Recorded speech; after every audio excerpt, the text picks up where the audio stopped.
Hi, my name's Cassie and welcome to my kitchen.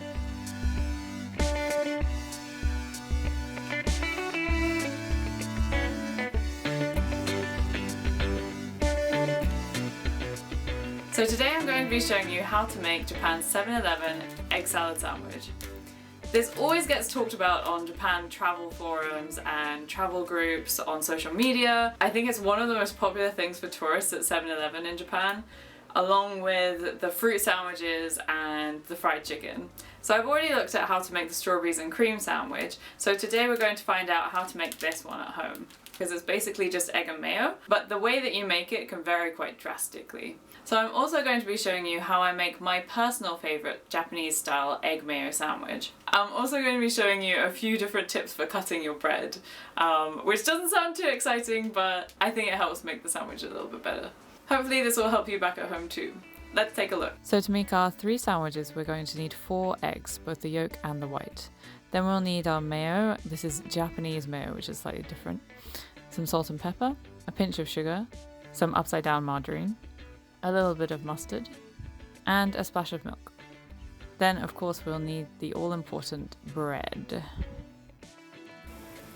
First we're going to boil our eggs. Here I'm just holding them over the hot water so that they don't get shocked and crack when we put them into the pot, like so. Here you can see that I'm using 2 different types of eggs, and I'm going to show you what difference that makes later. So just leave this on a medium heat and let it bubble and boil for 10 minutes. Once the 10 minutes is up, then switch off the heat and dunk them straight into a bath of ice water to stop the cooking process.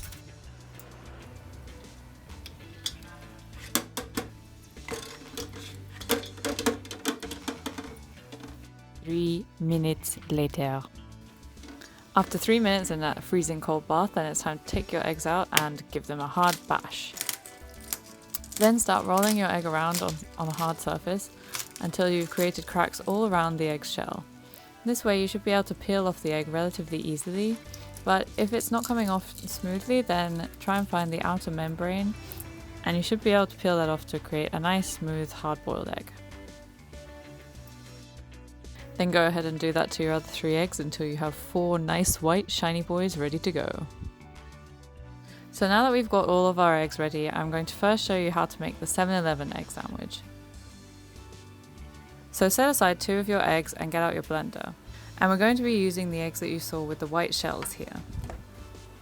These white shelled eggs are the ones that I got from 7-Eleven because they have a paler yolk. Although this means that we'll get a very similar colour to the 7-Eleven egg sandwich itself, I would usually recommend to get an egg with a much deeper yellow yolk than this.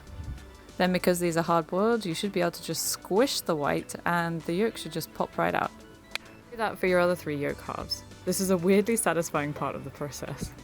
Then take 2 halves of your egg and just cut it up a little bit and pop it straight into the blender. And leave the other ones aside. We'll be chopping those up for a bit of texture later. Then put the lid on your blender and it's time to blend your egg into a paste. If we look at the original egg sandwich itself, then we can really see that it's not a liquidy recipe at all. It's much more of a dry and sticky texture. It might start to look a little bit clumpy and start to form almost a dough, but that's exactly what we want. It looks a bit spattery here, but I'm going to get my spatula out and let's listen to this sound.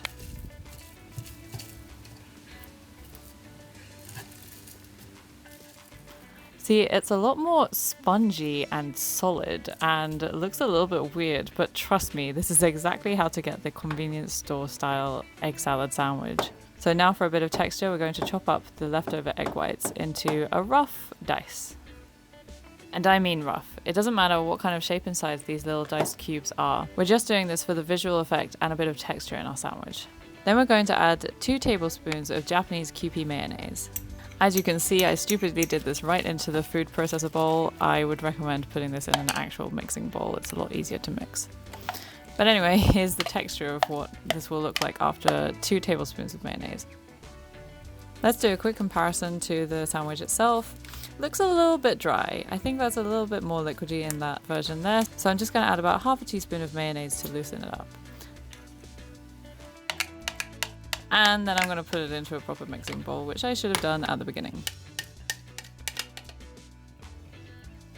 This is what your mixture should now look like. It should generally look like a bit of a yellow paste, and it'll be a lot drier than you probably might expect. When I first came to Japan and saw these little egg sandwiches, I didn't think that they were that special, but now I don't look at them in the same way, and I have them as a snack every now and then, and they're now my go-to snack when I go to a convenience store. So if I can make these at home, then I can be even more lazy and I don't even have to go anywhere to get my favorite snack. So now let's add those chopped whites into our pasty yellow mixture.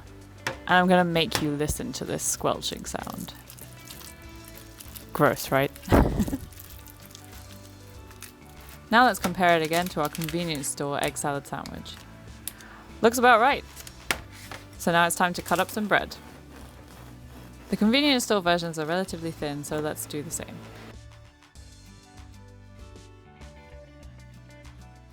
Then I'm using a flat-edged knife, this is actually a sushi knife, to cut off the crust neatly. I found that this actually works a lot better if your bread is a day old rather than completely fresh to get a very neat edge. Now we have our 2 perfect sandwich-ready slices. Again, don't just throw your bread crusts away, you can use these for panko or for croutons. Now let's put this bad boy together. I had a little bit of mayonnaise left in an old bottle, so I'm going to use that. So it ended up looking really gross on the bread, and I'm sorry about that. It's not aesthetic. I spread it straight away with my knife to try and mitigate that. We just need a relatively thin layer in place of butter on the sandwich. Then we're going to put our egg mayo paste onto our bread. We want to do this fairly thickly so that it looks as stuffed as the original 7-Eleven egg sandwich. I wasn't exactly sure how much to put in, so I ended up going back a lot of times into the bowl. But I can tell you that the good thing about this drier version is that you can put in pretty much as you want, and it's not likely to fall out.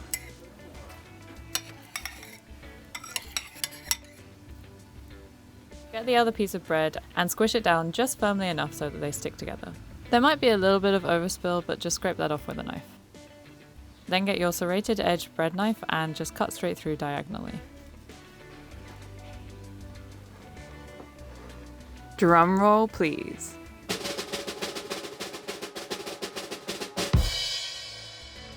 Perfect! This looks so similar to the original convenience store egg sandwich. Now I know most of you are probably here for the 7-Eleven egg sandwich recipe, but for those of you who aren't so enticed by the dry egg sandwich version, then let's have a look at these other 2 Japanese egg salad sandwich recipes. The other 2 sandwiches are pretty similar, with only the final details changed, so we're going to just make 1 egg mixture. So grab your other 2 hard-boiled eggs and just start chopping them up.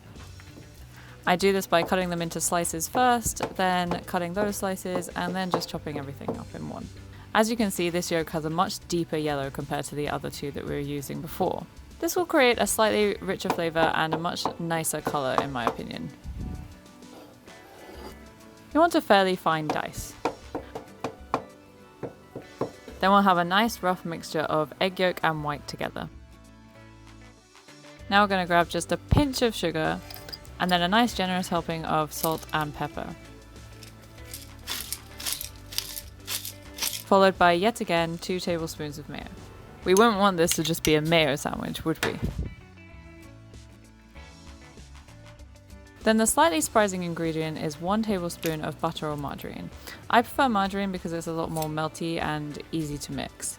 Then 1 terrible splash of milk. This is a little bit of a generous teaspoon.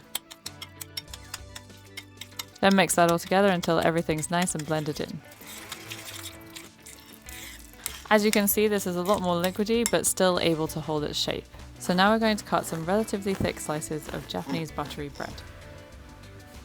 Plot hole, I showed you 2 slices of bread, but we're actually only going to use 1 because I didn't have too much mixture.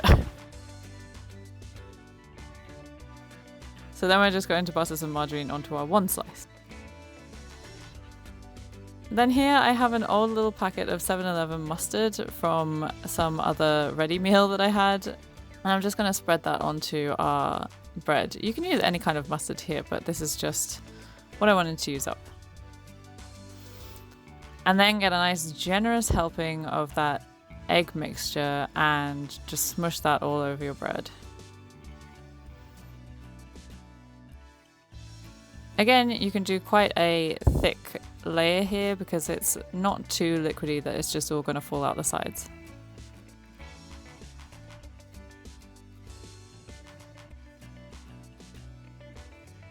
That's quite a different texture to the other one that we made. Now finally I'm going to show you how to make a little bread pocket.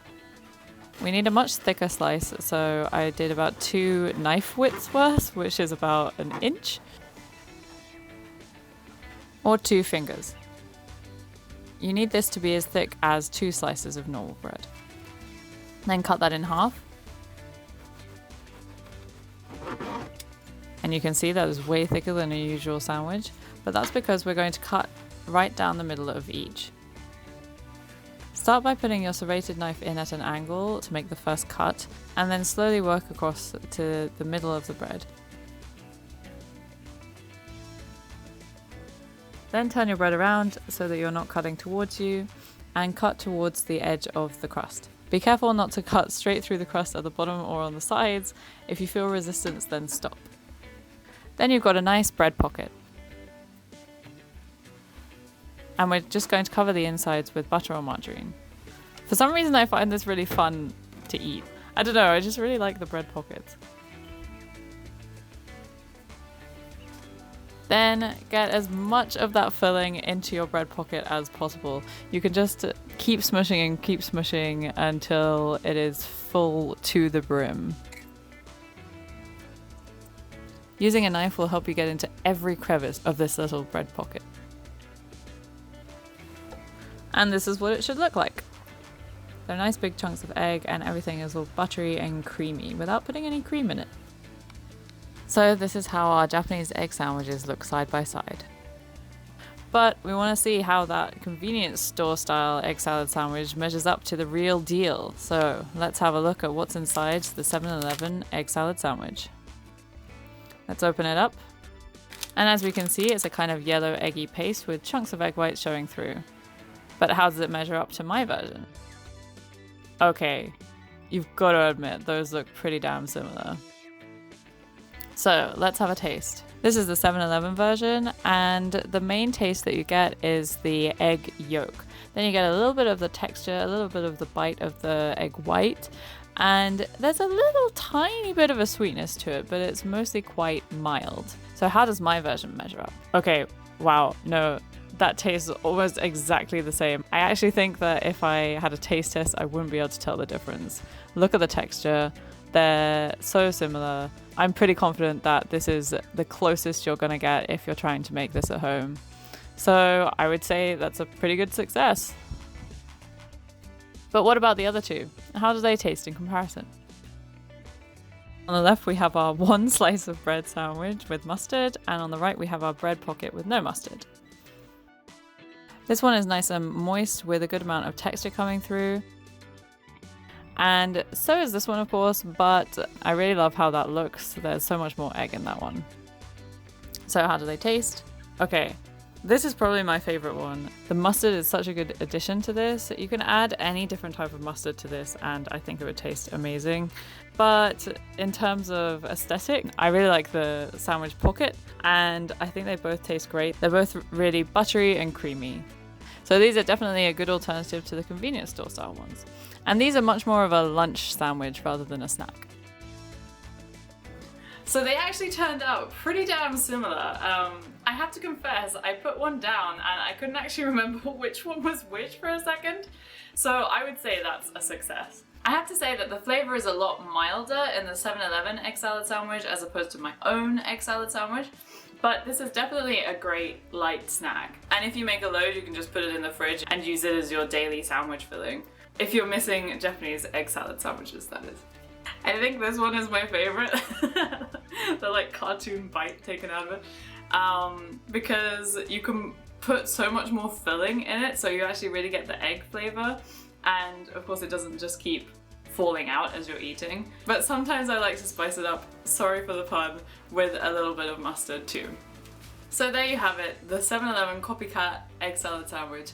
If you want to make this at home, then the key ingredient is Japanese mayo. So if you're missing Japan, then this is the perfect recipe to bring one of the little snacks into your daily life. If you're thinking of making this recipe, then give me a like and subscribe to find out more Japanese recipes. See you next time!